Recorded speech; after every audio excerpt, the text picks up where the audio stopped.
amis, ravi de vous retrouver dans ce nouveau numéro de votre émission culturelle dans la bulle sur Equinox Télévision. Nous sommes naturellement à Douala, capitale économique du Cameroun. Pour votre grand plaisir aujourd'hui, beaucoup de belles choses au programme, de la musique, de la danse et de la peinture. Allez, générique.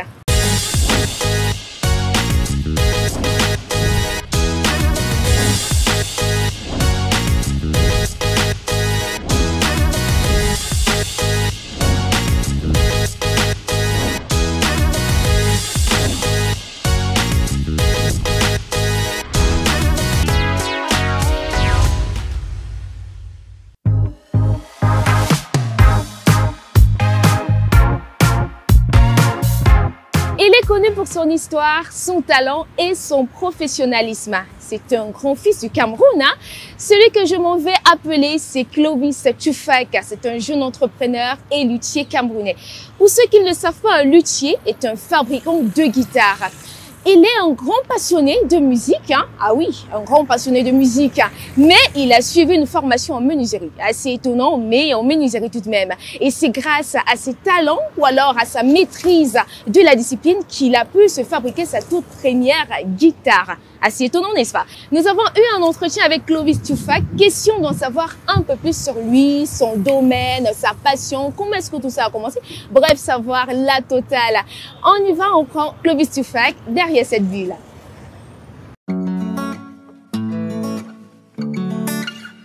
I don't care about the scene, I don't care about the location. All that matters not to me, that you wherever I go, baby.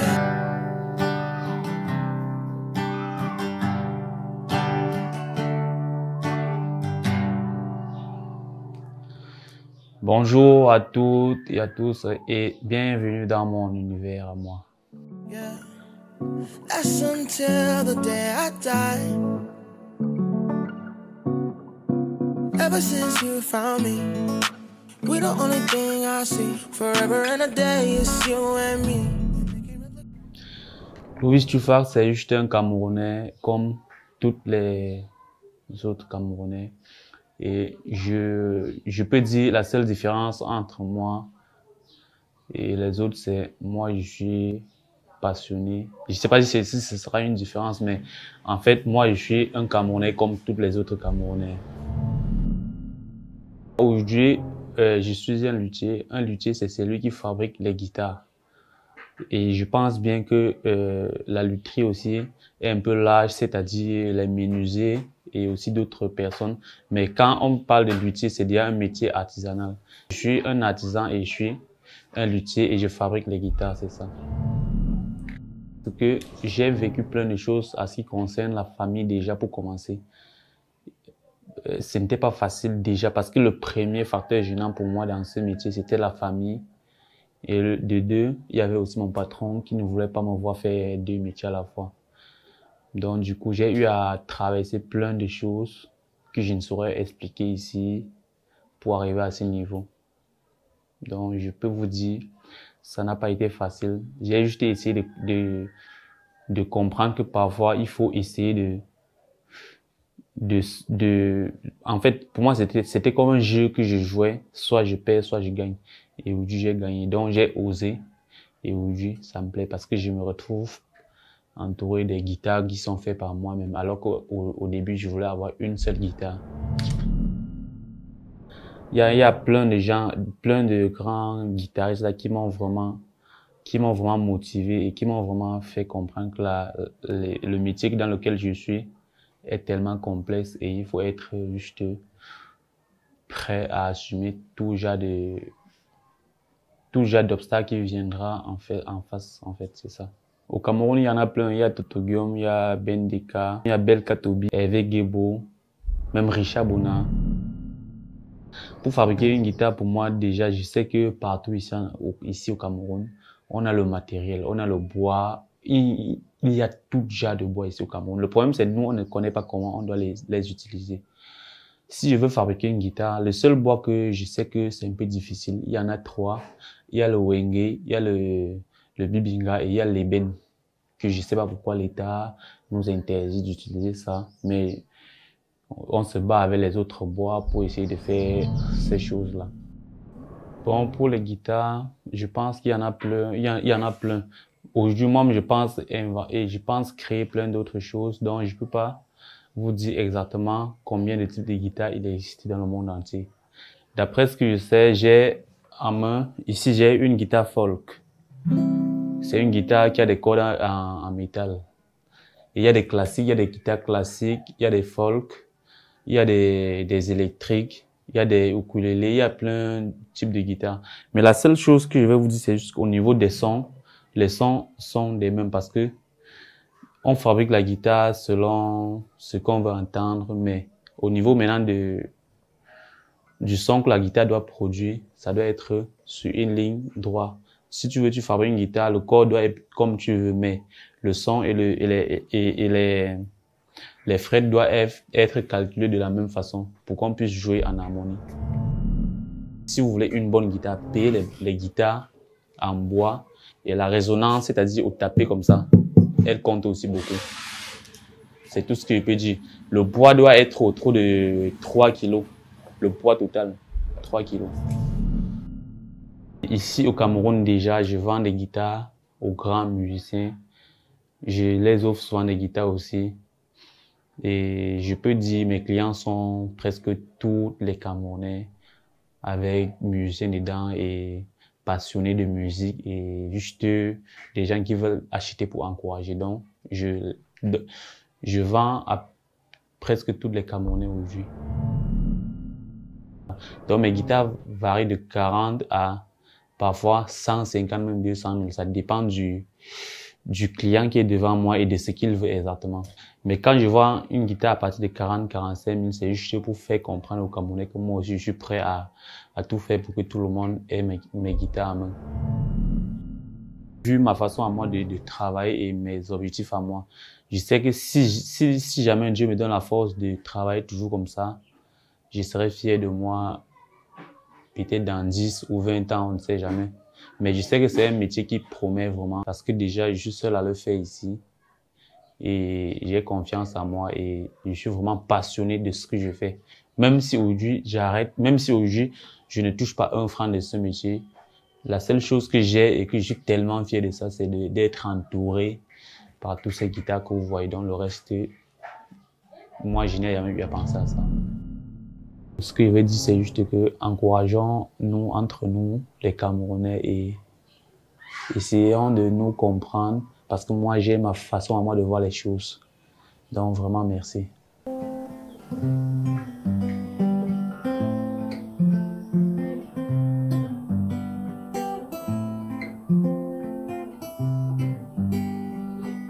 Nage gaslopi na kosonga mopemo désolé.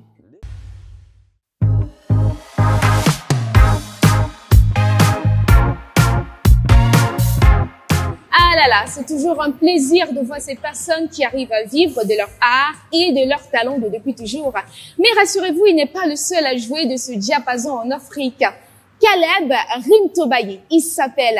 C'est un artiste musicien tchadien. Il y a quelques années, il a créé le personnage Afrotronix qui a très bien su fusionner les cultures africaines et occidentales dans un rythme musical de danse et d'art numérique. Waouh! Ça, ma foi, c'est du génie, hein? Je pense que vous en convenez également avec moi. Il y a quelque temps, il était ici au Cameroun où il a livré un concert explosif et totalement électrique.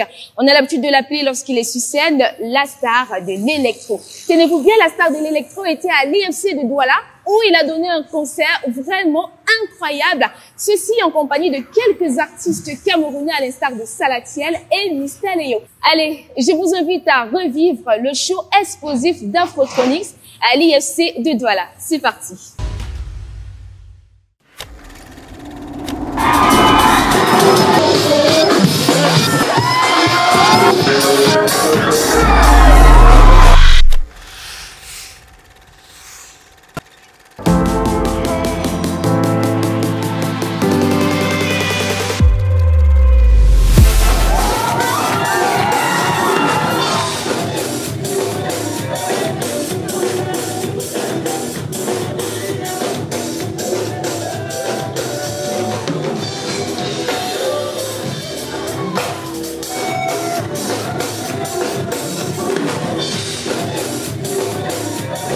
C'est mon tout premier au Cameroun et je ne m'attendais pas à ce que j'ai eu comme accueil et chaleur humaine. Mais j'ai vraiment toujours rêvé de commencer à faire des tournées en Afrique. J'ai la première fois fait ça en juin, en Afrique du Sud.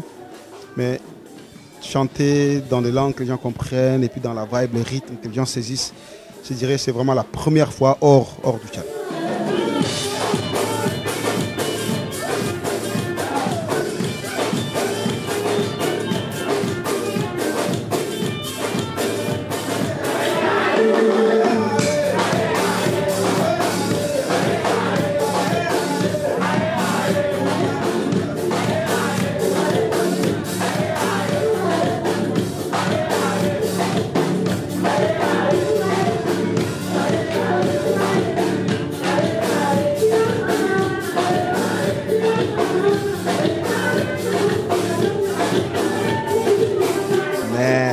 What a show.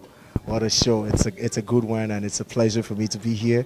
You know, electro, Afro-electro, it was a good discovery for me, and since I discovered Afrotronics, I've been a huge fan. That is why I came here, and besides just being a fan, we have been friends and been pretty close for quite some while.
J'ai vraiment aimé.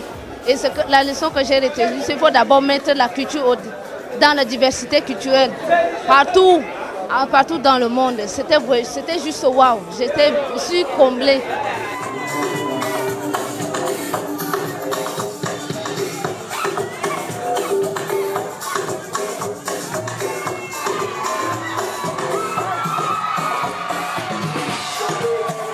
Bon, en fait, vous savez, le Cameroun et le Tchad, l'Afrique en général, nous sommes tous des Bantous. Donc le Tchad et le Cameroun sont tous la même famille. En dansant la danse tchadienne, la danse camerounaise, je me suis ressenti de la même façon. Ça a été un travail qui a été fait avec Afrotronics. Et vraiment, sans vous mentir, nous avons les mêmes rythmes de danse. Donc je me suis senti vraiment africain. Sensation de bonheur, sensation d'exil, sensation de liberté.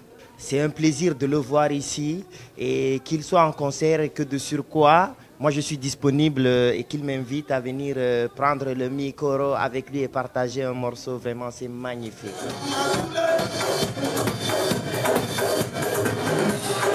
Ça, c'est l'avenir du continent. Merci la famille, merci Salatiel, merci Mister Léo, merci Ras, merci Berger, merci Whitey de vous joindre à moi. C'était une super belle fête. Aussi grâce à vous.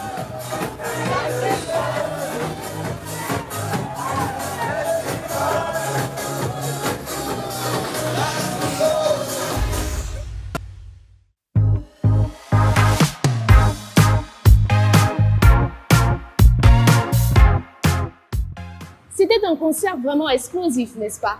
On a l'habitude de le dire, en Afrique, entre culture et retrouvailles, c'est l'Afrique qui gagne. Après la musique et la danse, je vous amène cette fois-ci à la rencontre de l'univers de la peinture avec Blaise Venue. Blaise Venue est un jeune artiste camerounais peintre qui est titulaire d'une licence en art visuel obtenue à l'université de Bamenda.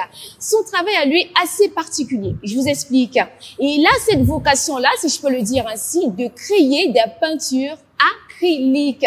Et ces peintures, naturellement, représentent très fièrement tout ce que nous avons en Afrique, les icônes, les masques, les figures géométriques, tout ce qui est africain. Il y a quelque temps, il a donné, ici même à Douala, ceci à l'occasion de l'inauguration de la galerie Gondwana. C'est à Bonapriso, si vous voulez faire un tour, c'est à Bonapriso. Il a donné une exposition vraiment atypique qui a réuni pas mal de personnes. Allez, je vous amène de ce pas à la galerie Gondwana à Bonapriso pour découvrir ensemble cette exposition majestueuse de ce talent africain. Allons-y.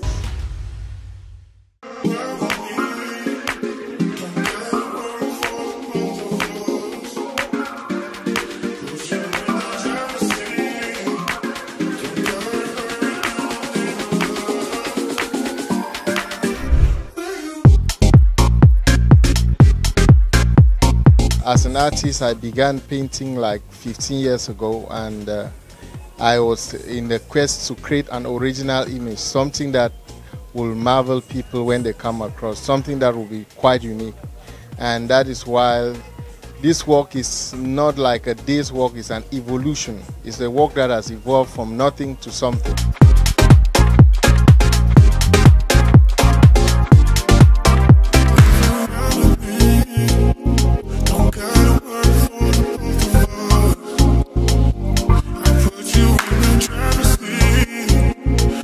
Heureux d'être à ce vernissage ce soir parce que je découvre un style de peinture particulier et notamment le tableau qui est juste derrière moi qui évoque la paix et la guerre et qui se trouvent tous les deux dans nos têtes parce que les armes sont certes produites et fabriquées mais c'est les hommes qui décident de s'en servir de la pire des manières pour tuer d'autres hommes. Et ça, c'est très parlant.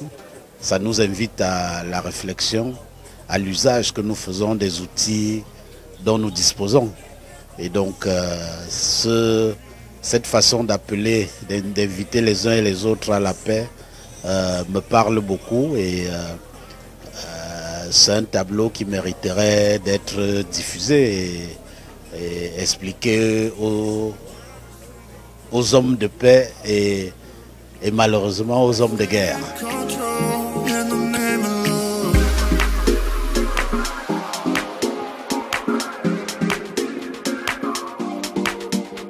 Je suis à l'exposition ce soir parce que j'aime bien l'artiste qui expose. J'aime bien le travail de cet artiste parce que ça m'inspire beaucoup. Les couleurs, j'adore les couleurs claires et c'est apaisant pour moi. Et j'ai un tableau en particulier que j'adore, qui m'inspire la zen attitude. C'est ce tableau-ci. Ça m'inspire la paix. On voit de très belles œuvres ici exposées par un artiste que met en avant la galerie. Je trouve que c'est un très beau travail avec des couleurs extrêmement vives. Des couleurs très vives, une sorte de mélange, un énorme mélange de personnages, d'activités différentes. Et chaque tableau a une thématique assez claire, assez bien déterminée. Il y a beaucoup de thématiques qui sont liées à je pourrais dire un peu à l'altermondialisme, si on peut dire ça comme ça. On voit beaucoup de défenses, tableaux qui défendent un peu les droits des femmes, des tableaux qui défendent l'opposition à la guerre, des tableaux qui défendent également les répressions, qui défendent, ou plutôt qui condamnent les répressions qui sont faites à l'égard des femmes. On voit beaucoup de choses en dehors de ça. On voit un univers très africain, très multicoloré, multiculturel, je veux dire. Et c'est intéressant, ça chatouille les yeux, c'est très beau.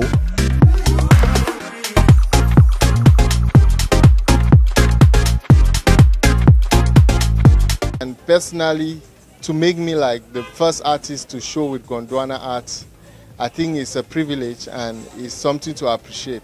And personally, I'm very grateful to Kati for this opportunity and for her valuing this work and thinking that this work is worth it to begin this gallery with.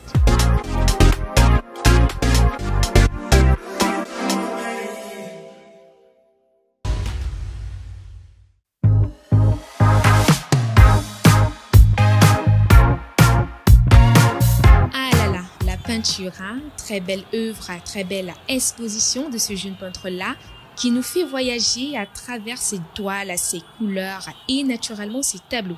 Allez, dans la bulle Stop F1 pour aujourd'hui, vous pouvez nous retrouver sur toutes nos plateformes digitales, Facebook, Twitter, Instagram, TikTok, YouTube naturellement si vous souhaitez avoir l'intégralité de toutes nos émissions. N'oubliez pas également de visiter notre site internet www.loradefmedia.com. Naturellement pour avoir toute l'actualité people du pays, de l'Afrique, du monde et ceci en continu. Notre adresse mail également pour vos petits mails, hein, je ne l'ai pas oublié. Toujours à la même adresse, contact@loradefmedia.com.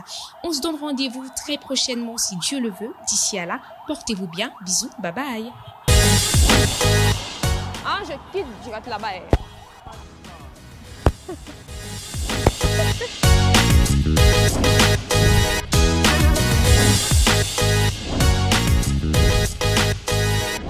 C'était ton concert. Je commence à parler là-bas. À la découverte du...